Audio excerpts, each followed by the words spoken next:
Bună ziua și bine v-am găsit la primul episod de pe canalul nostru de YouTube. Astăzi ne vom juca un meci de Paladins și long story short, acest joc este asemănător lui Overwatch. Unii spun că a fost copiat după Overwatch, alții spun că nu a fost. Sunt 4 categorii de campioni: frontliner care are foarte multă viață, flancul care dă foarte mult damage și are foarte puțină viață, damagerul care este cum si cum sa și mai este și healerul care din traducere dă viață. Astăzi ne vom juca cu Ivan. Bună. Și cu Vara. Salut. Și vom încerca să facem cele mai bune meciuri posibile. Dă-i start. Aceștia sunt toți campionii, sunt 21 parcă, dacă nu mă înșel. 1, 2, 3, 4, 5, 6, 7, 8, 9, 10, 11, 12, 13, 14, 15, 16, 17, 18, 19, 20, 21, da. Sunt 7 damager, 5 frontliner, 5 healer și 4 flankeri. Și dacă vă întrebați, eu astăzi cred că voi juca pe Victor și pe Grover. Și ca pe să vă mai Testos și pe Rus. Ce? Pe Testos și pe Rus. Tu? Da, nu, Macaua e Testosul. Păi Parcă băi. nu? Și ca să vă explic puțin mai bine așa, pentru că vedeți aici mai multe cifre și mai multe iconițe deasupra caracterelor. Cât de mult joci tu pe un caracter, acele puncte de experiență pe care le faci din meci, ți se duc la level și levelul este acesta. Uitați aici Hydro 159 care este Ivan, avea level 0, acum are level 5 pe alt caracter, eu am level 8, iar Vara are level 7. Și în funcție de cât de mare ai levelul, ți se schimbă iconița. La level 0 nu ai nicio iconiță, la level 2 nu ai nicio iconiță. Mi se pare că la level 1 e bronz, la level 2 e silver, la level 3 e tot silver și de la 4 încolo e gold. Iar dacă vrei să ajungi în diamond sau mai sus, trebuie să dai competitive. Dar pentru a da unlock la competitive trebuie să ai minim 12 campioni în level 4. Eu cel puțin am unlock la competitive, dar Ivan și cu Vara nu au și de asemenea nu ne putem juca nici în party pe competitive. Nu poți să joci în party pe competitive? Nu. Da, ce credeai că merge? Că așa era foarte ușor să te crești rankul și ca să ajungi în Diamond nu trebuie să faci un level foarte mare, trebuie doar să ai rankul pe campion. Și rankul ți-l asiguri din competitive, pe fiecare meci câștigat primești 100, pe fiecare meci pierdut pierzi 100, pardon. Și tot așa. Ce? Ce-mi iau pentru caracter? Stai așa, în echipă. Ca mine cred că trebuie să-ți iei. Direct damage. Heaven, pardon. Heaven, Life Rip și Wrecker merge. Și acest joc are un sistem complex de a-ți alege atât cărțile specifice pe fiecare campion, cât și fiecare carte din meci. Carte din meci sunt acestea. Eu mi-am luat, de exemplu, mai puțin damage pentru atacurile directe, mai mult damage pe armă și mai mult damage la scuturi. Și în funcție de echipa adversă tu trebuie să-ți faci, să-ți alegi cât de bine poți cărțile. Iar celelalte cărți pe care le alegi în afara meciului sunt deck-ul tău și cu acela joci tot timpul. Adică dacă ți l-ai ales, nu mai poți să-l schimbi. În spate. Nu mai poți să-l schimbi în timpul meciului. Stai așa că mă concentram pe aia. Viață? Care-i cu... Vin, sunt eu. Așa. Eu încercam să prind liana de Vara, dar... Și sunt 3 tipuri de joc pe care ne putem juca în party. Payload, în care luăm căruciorul acesta și îl împingem până la 100%, cum este și acum. Siege, care... Victor. Siege, unde trebuie să stai pe un punct și să capturezi până la 100%. Și există și PvE pe care încă n-am încercat să mă joc. O fi un free for all, match din ăla. Nu cred că e. PvE, player vs enemy, dar... Fac, fugi! Așa. Mă scuzați pentru reacție, dar mă omora. Din nou, nu! Tot după mine venea. Venea, da. Așa. Continuând discuția noastră, sunt caractere care sunt... Victor. Spate! Spate, Todi! Unde? Torvaldo! Stai așa că l-omorau, mă.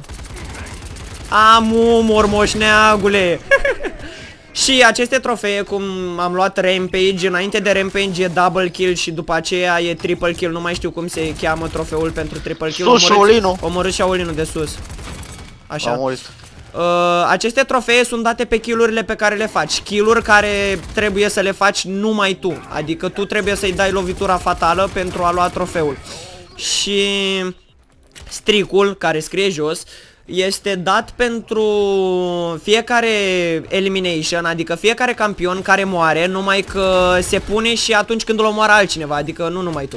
Torvaldu. L-am văzut, l-am văzut, l-am văzut. Stai așa că mă duc prin spate să le iau.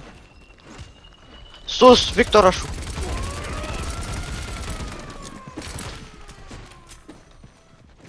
Bă!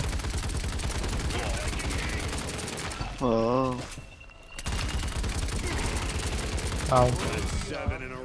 Unstoppable e la 7 in a roll, la 9 e... nu.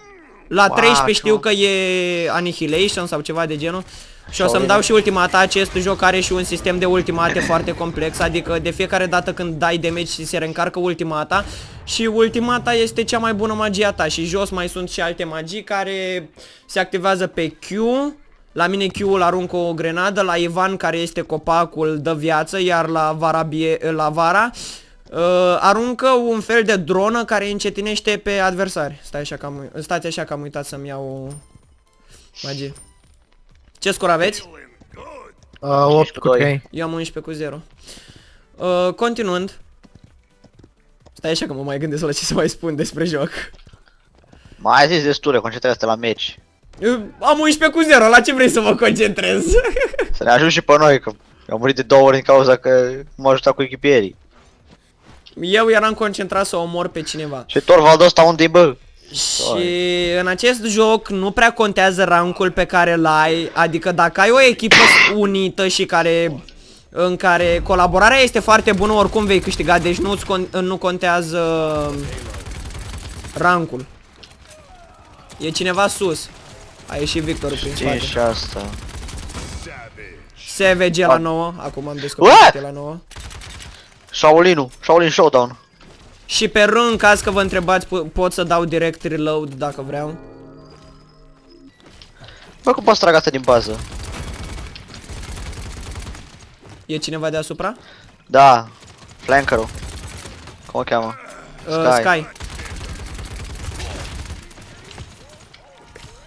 Se duce Bomb King-ul deasupra, stai liniștit. Ah, m-a omorât, am 14 cu 1.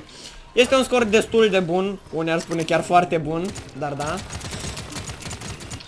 Dar omorâți-mă pe aia în spate odată. Sky muri. Și la sfârșitul meciului, de asemenea, se pune un top play însemnând cel mai bun play din tot jocul. Adică undeva la double kill, triple kill sau poate chiar mai bine penta sau... Care era la cu Pentato quadra. Penta tot de ieri. În caz că vă întrebați la ce se referă, ieri mi-a fost furat un penta. Și alaltă. Și kill-ul acela a fost făcut cu grenada, trebuie să plec pentru că nu mai am multă viață.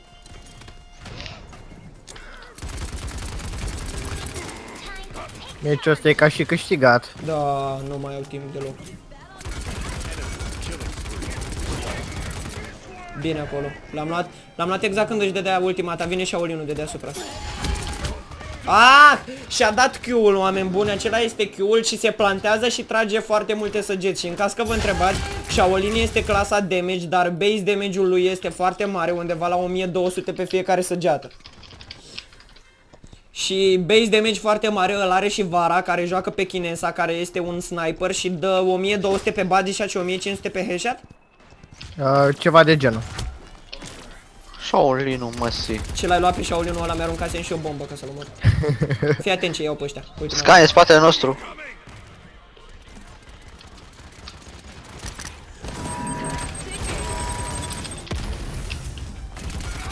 Yes, spring has come. Take my friends, take heal from me. Oh, vin toți pe mine, stai așa că nu e așa. 5 Shaolin. M-a omorât din nou Shaolin-ul. Deci, oameni buni, Shaolin-ul acela mi-a pus gând rău și vrea numai să mă omoare. Și în caz că vă trebuia să-l cheamă Shaolin, dar noi zicem Shaolin. Pentru că limba română și pentru că mai ușor. E în smoke. Acesta este un meci câștigat pentru că n-au reușit să ducă până la 100%, pentru că la payload trebuie să ducă până la 100% într-un timp de 7 minute, dacă nu mă înșel. Ceva de genul. Și este o victorie. Se pare că eu am luat top play-ul, puteți vedea acolo în colț pentru că stătea caracterul meu.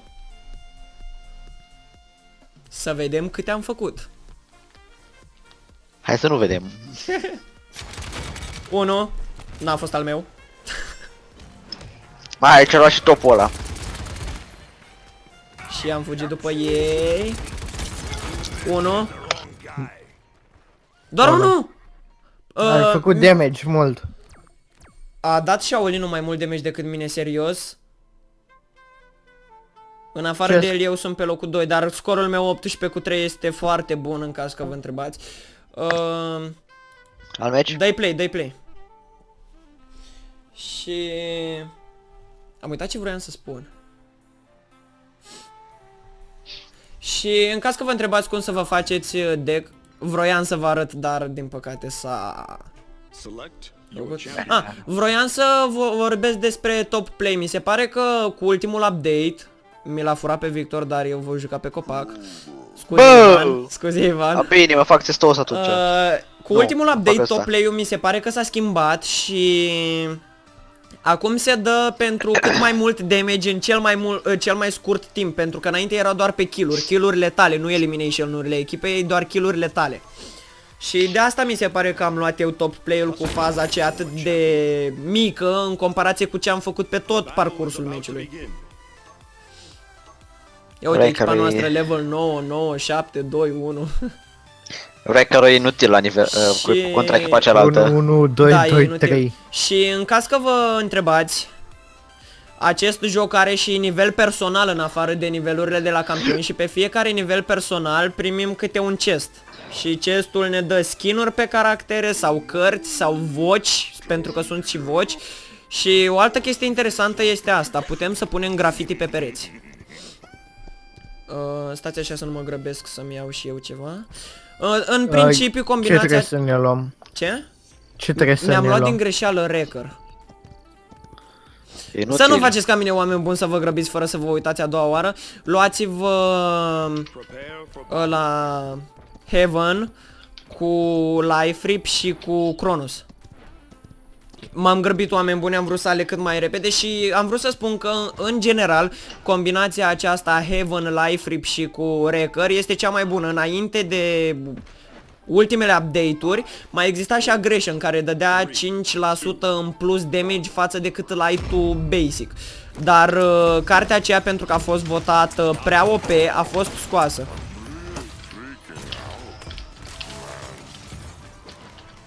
Bomb King-ul acela a dat în mine așa, în caz că vă întrebați. Cineva în spate? Nu. unul aici, dragonul. Ia. Sper că ai luat viața.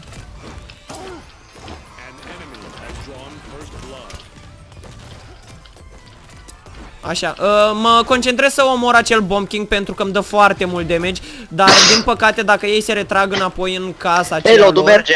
E unul care are payload, la payload. Testosul. Toți se duc la payload. Moare testosul. Testosul trebuie omorât.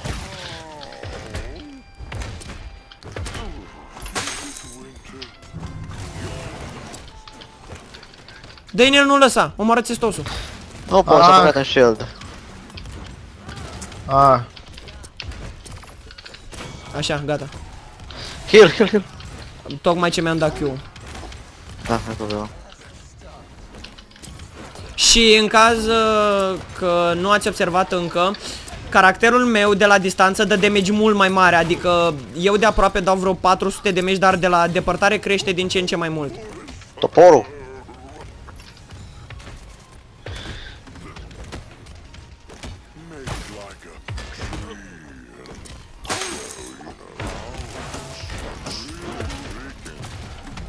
Am vrut să-mi dau ultimata ca să nu poată să mă omoare la sfârșit, dar am întârziat puțin cam prea mult. Și să vedem ce face și Vara. Vara, fugi, bomba aia îți dă knock. Ți-am zis. Sau ai și murit? N-am murit încă. Da, ți-a dat knock. Acum am. Îți dăduse Da. knock. Aș n-am ce face aici, că sunt singur. Se pare că Ivan are nevoie de mine ca să-i dau viață, dar din păcate eu murisem. Stai așa, stai așa, stai așa. Ia. Ia-și de aici, ia-și de aici. Dă-i. Ultimata mea dă viață infinită pentru câtva timp. Și-a băgat ultimata dragonul, n-am ce face. Te-a luat? Da, cu ultimata dragonul. Tira a venit după mine și a dat o ultimată, n-a reușit să mă ia cu ultimata, după care a mai tras și normal. Deci asta înseamnă, oameni buni, să fii foarte greedy. Greedy înseamnă hămesit. Hămesit s-ar traduce, nu? Și lacom. Da, lacom. Și noi trebuie să mergem în fața lor ca să nu Testosule! lăsăm... E Tira în spate, ajutor, ajutor, mă omoară. Fugi de acolo că ți iei damage. Bomb King-ul deasupra. Bomb King dă foarte mult damage și este foarte bun împotriva frontline-urilor, pentru că... Bine că l-am omorât pe ăla. Așa. Și noi trebuie să oprim acel payload. Payload-ul merge doar când este cineva lângă el și când nu este cineva lângă el și este cineva de la noi din echipă, merge înapoi. Dar nu le scade din punctajul maxim pe care l-au obținut ei. Da. Au. A aruncat Tira aici chestia asta și nu știu de unde a aruncat-o. Sus!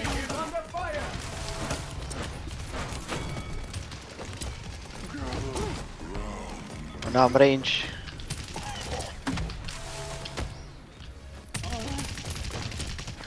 Dă-de grijă!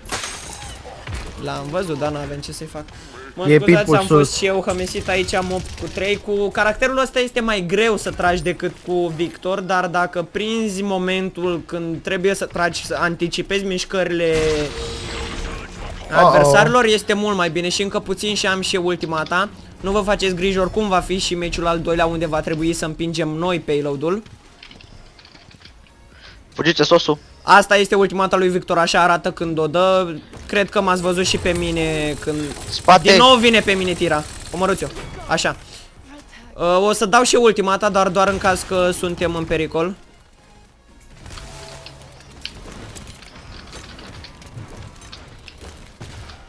Ui, câte chestii pe aici.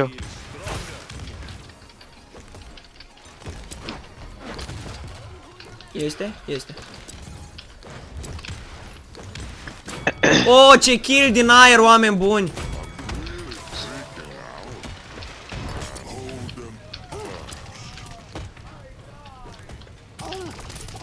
O să mor, am murit.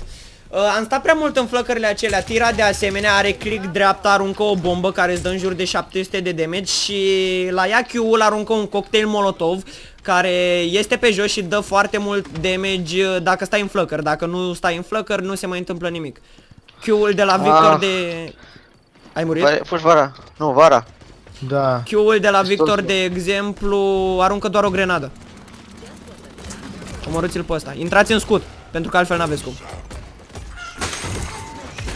A făcut găină! Așa.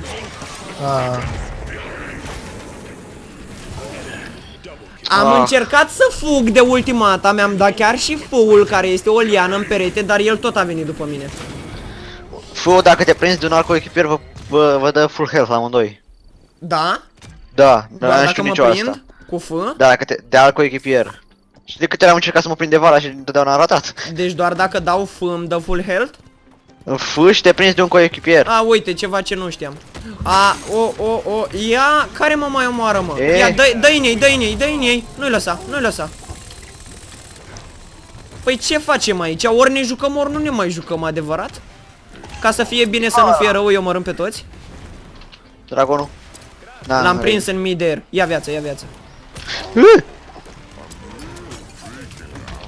Nu știu de unde a primit tira aia full health. Dar noi avem pip? Da, avem pip. Oh, ce... Am luat-o, am Dragonul încercat aia. să trag pe lângă Makoa ca să pot să o iau.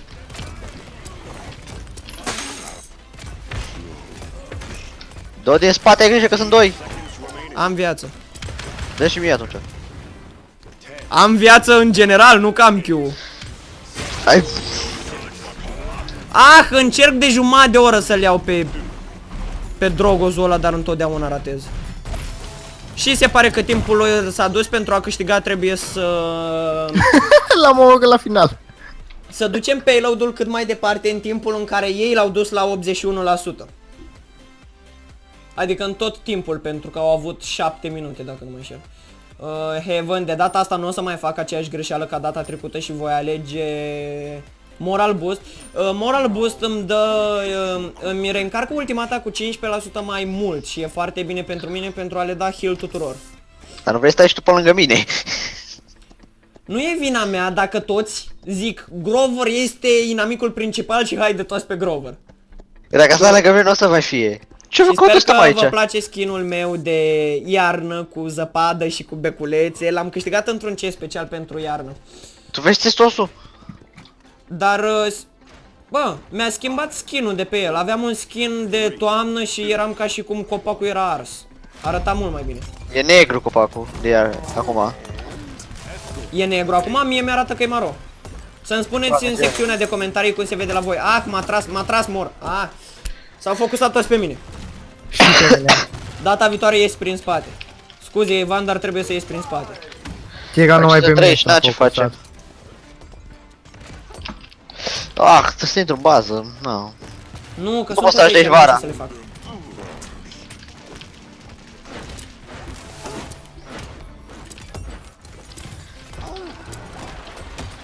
Ajută-mă cu testosul, că ăsta e periculos.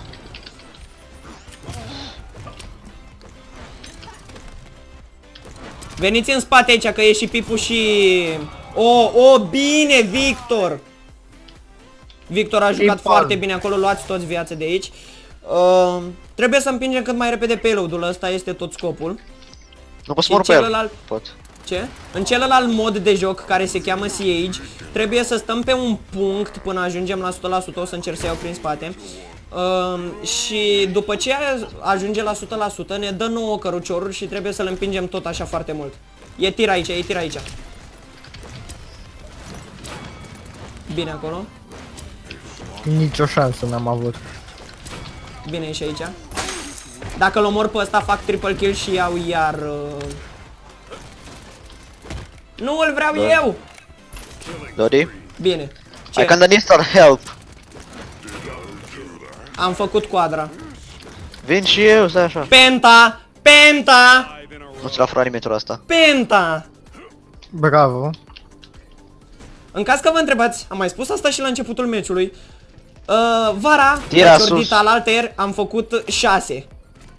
Nu contează. Vara mi-a ciordit ieri un penta. Alaltăieri. Alaltăieri și eram foarte nervos. Se pare că stricul meu s-a cam dus. De-abia m-am apucat de jocul ăsta, de unde să știu că faci tu penta. Vin și eu. Ferește-vă, Vine ferește, la Dori, ultima ferește-vă. ta.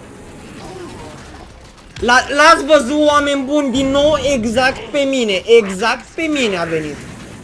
Nu s-a focusat pe nimeni altcineva, doar pe mine. Avem 22 cu 7, relativ bun, nu pot să spun că e chiar bun. Și solo kills 0.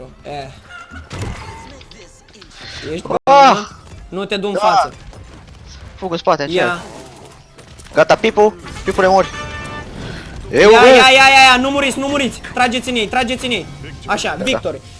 Se pare că Victor de la noi din echipa a luat top play-ul. Are același skin ca mine, exceptând peticul de pe ochi, care este mai diferit. Și să vedem câte a făcut. Nu l-a luat el. Unul. 2, 3. Aici a fost exact când Bomb King-ul și People stăteau și trăgeau în mine și am adus pe amândoi la foarte low. Se pare că da, skinul meu, ați văzut când eram pe cal, nu semăna cu acesta, dar el într-adevăr este acesta și am fost best support. Și se pare că este ceva pentru că aveam un pip în echipa mea și un pip în echipa adversă care concurau cu mine să mă întreacă. Și cred că acesta va fi capătul episodului nostru. Nu uitați să dați un like și un share pentru că mă ajută foarte mult. Să vă abonați, sunt sigur că nu ați făcut-o deja pentru că acesta este primul videoclip. și să-mi lăsați în secțiunea de comentarii gândurile și ideile voastre și ce ați mai vrea să joc. Eu am fost Dodilone, aici cu Ivan Bună. și cu Vara. Ciao. Și până data viitoare, rămâneți bine, pa, pa!